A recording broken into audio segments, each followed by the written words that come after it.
العام ديال الباك كان صعيب بزاف عليا، ماشي غير على مستوى القرايه ولكن حتى على مستوى النفسيه. الضغط كان جاي من كل جهه، العائله، الاساتذه، حتى انا براسي. كنت كل نهار كنفيق وكنقول غادي نراجع، ولكن كنلقى راسي ضيعت الوقت، والليل كيجيني وانا بلا فايده.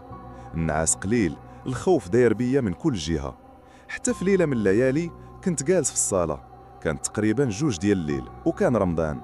الضوء كان ناقص، غير لمبه خفيفه شاعله. كنت كنراجع ولكن مخي تايه، ما مركزش، وكل مره كنعاود نفس الورقه بلا ما نفهمها. فجاه حسيت بشي بروده غريبه، ماشي ديال الجو، بحال نسمه كدوز من جنبي. بديت كنشوف واش الشراجم محلولين، ولكن كل شي كان مسدود.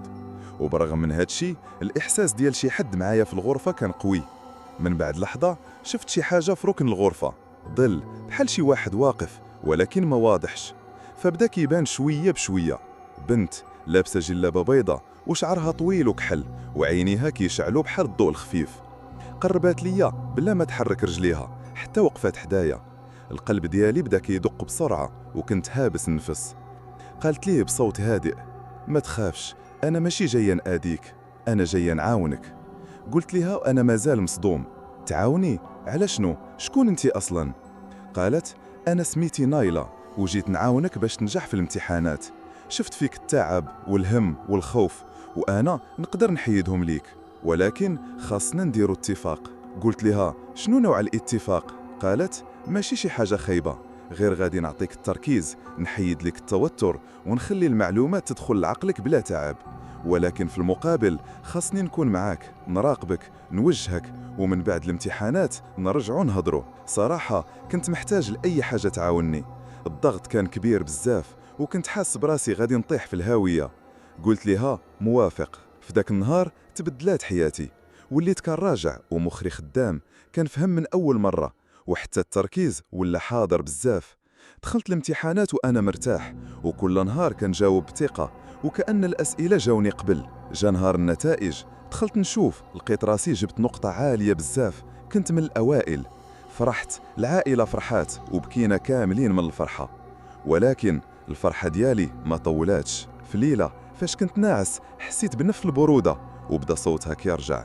قالت: دابا نجحتي وجا الوقت نكملوا الاتفاق. قلت لها: شنو بغيتي دابا؟ قالت: ماشي بزاف، أنا غير غادي نبقى معاك، نكون في دماغك، نعاونك في قراراتك ونرشدك، ومن بعد الامتحانات نرجعوا نهضروا. صراحة كنت محتاج لأي حاجة تعاوني. الضغط كان كبير بزاف وكنت حاس براسي غادي نطيح في الهاوية. قلت لها: موافق. في ذاك النهار تبدلات حياتي، وليت كنراجع ومخي خدام، كنفهم من أول مرة، وحتى التركيز ولا حاضر بزاف. دخلت الامتحانات وأنا مرتاح، وكل نهار كنجاوب بثقة، وكأن الأسئلة جاوني قبل.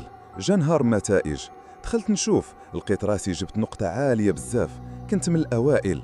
فرحت، العائلة فرحات، وبكينا كاملين من الفرحة. ولكن الفرحة ديالي ما طولاتش. في ليلة فاش كنت ناعس حسيت بنفس البرودة، وبدا صوتها كيرجع.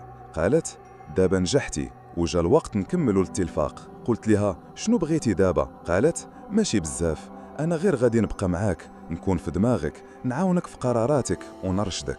ومن داك النهار وهي معايا في كل خطوة، في كل قرار بغيت ناخده كنسمع صوتها.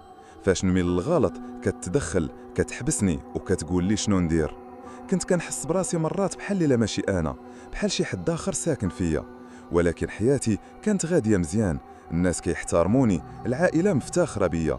ولكن كل مرة كنرجع نسول راسي: واش الثمن اللي خلصته على النجاح كان كبير؟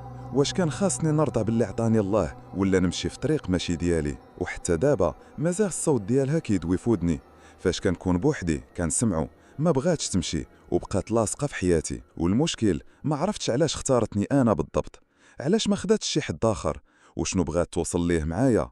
واش كنت غلط من الأول، ولا هادشي كامل عنده سبب غادي نعرفه من بعد؟ شنو رايكم انتوما؟ واش توافق دير اتفاق مع شي مخلوق بحال هاد، ولا تبقى تعاني ولكن بكرامتك؟ ما تنساش دير ابوني للقناة، حيت الجاي اخطر بزاف.